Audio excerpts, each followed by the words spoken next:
Aujourd'hui, je vais vous montrer comment vous allez pouvoir éliminer votre slice avec l'aide du R10 de chez Garmin.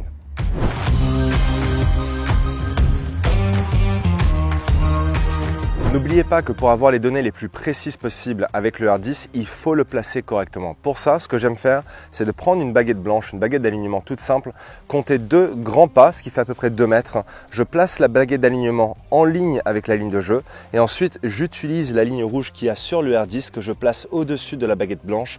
Je prends 2 pas en arrière pour vérifier que tout est parfaitement aligné avec la ligne de jeu. Maintenant qu'on a positionné le R10 parfaitement derrière la balle, on va aller à l'intérieur de l'application Garmin Golf. À partir de là, on va sélectionner Driving Range, ce qui veut dire practice.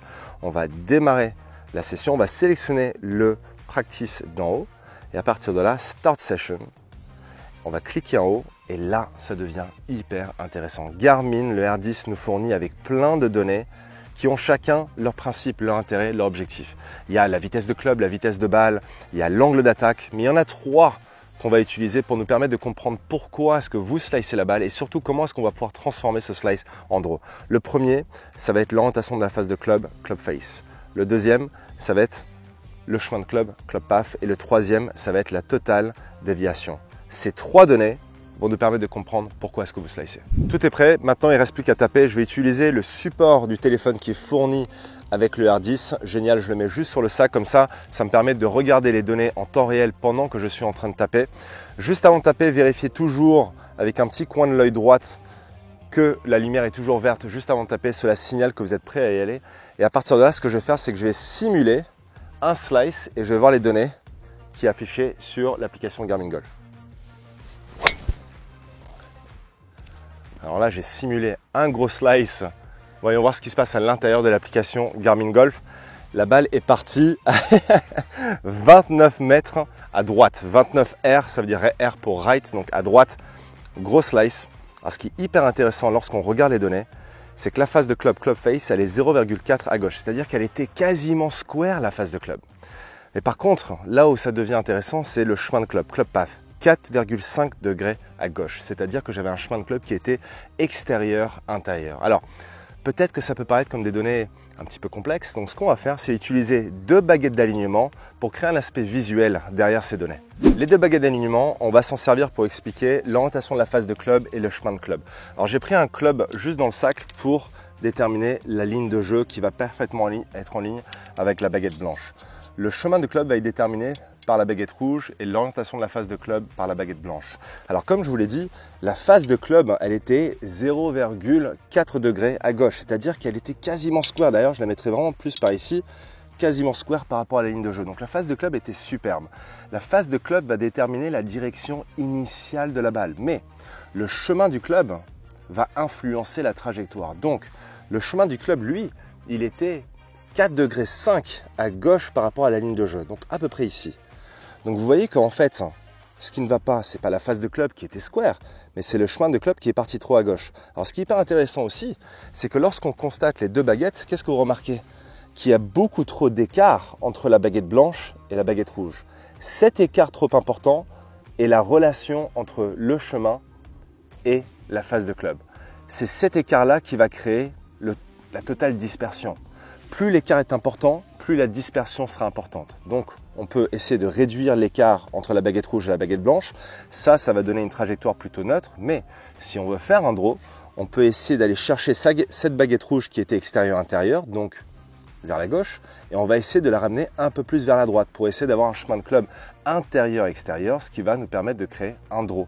Donc, si on arrive à avoir ce chemin de club qui était 4,5 L, left à gauche, on va essayer maintenant de le transférer vers la droite pour voir si on arrive à créer ce fameux draw. Alors maintenant que vous avez compris la théorie, on va passer à la pratique. On va garder l'une des baguettes, en l'occurrence je vais garder la baguette rouge, et je vais me placer cette fois-ci à 1 pas derrière la balle et je vais planter la baguette rouge dans le sol avec un angle d'à peu près 30 degrés par rapport au sol, mais je vais placer la baguette juste à l'extérieur du R10. Juste pour pas que ça gêne le radar, on va le planter au sol comme ceci. Et vous inquiétez pas, si vous n'avez pas l'opportunité de taper des balles sur herbe, vous pouvez toujours placer cette baguette d'alignement dans un seau de balle lorsque vous vous entraînez au practice. Alors, vérifiez bien que la baguette rouge est parfaitement parallèle par rapport à la ligne de jeu.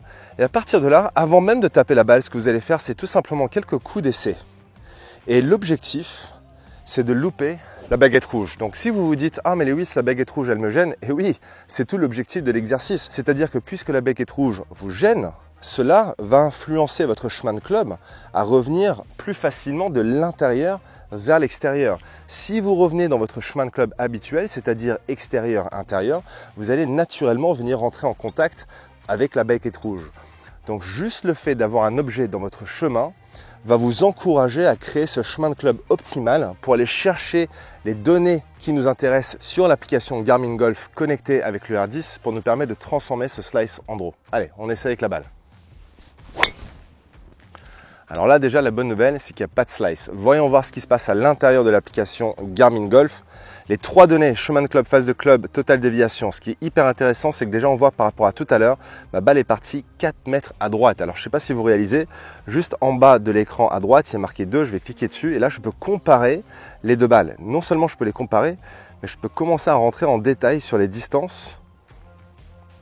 Je vois que la première balle est partie 29 mètres à droite. Donc ça, c'était le gros slice, comparé à la deuxième qui est un baby fade, un baby cut, 4 mètres à droite. Ce qui est aussi intéressant, c'est que lorsque j'ai transformé mon slice en draw, on voit que la première balle est partie à 225 mètres et la deuxième est partie à 249 mètres. Donc j'ai quasiment gagné 25 mètres en distance en transformant mon slice en draw. Lorsqu'on revient sur l'écran général, on constate que sur les deux données qu'on a évoquées tout à l'heure, la phase de club, elle est restée quasiment identique. Elle est toujours autour de 0. Cette fois-ci, elle est 1,5 vers la gauche, c'est-à-dire 1 degré fermé, ce qui est quasiment rien. Mais le gros changement, ça a été le chemin de club. Le chemin de club est passé de tout à l'heure à moins 4, moins 5 degrés vers la gauche, c'était moins 4,5 pour être exact, chemin extérieur-intérieur, à 2,6 vers la droite. C'est-à-dire que j'ai réussi à créer un chemin de club intérieur-extérieur qui a transformé ce slice en draw. Voilà un exemple parmi tant d'autres sur comment le R10 peut devenir votre meilleur allié la prochaine fois que vous allez vous entraîner à travers un feedback immédiat. Lorsque vous associez ça à un exercice correctionnel, vous avez la recette parfaite pour vous permettre d'améliorer votre swing et votre jeu et devenir plus régulier dans votre golf.